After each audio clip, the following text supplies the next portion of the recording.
Sok szeretettel köszöntünk itt mindenkit a Hufbó Szűz-Tüzép telephelyén. A mai alkalmat azért szerveztük meg, hogy itt a közelgő otthonfelújítási programról egy kis tájékoztatót adjunk az ügyfeleinknek, vagy a leendő ügyfeleinknek. Tehát van egy Kádár kocka, és ez nem arra vonatkozik ez a támogatás, hanem bármilyen, ami 90 előtt épült.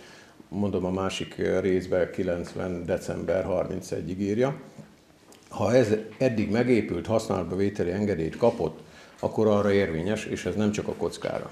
És csak ilyen kamrás a belseje, tehát ez adja a hőszigetelését, acélmerevítés van benne szigorúan, mert az ad neki statikai merevítést, és az üvegezés pedig a felújítás során, amit majd készítünk.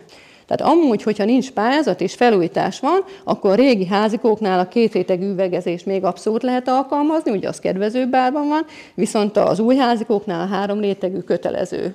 Nem csak a pénz fogyhat el viszonylag gyorsan, állítólag igen nagy az igény a pályázatra, hanem maguk a kivitelezők, és ez sem mindegy.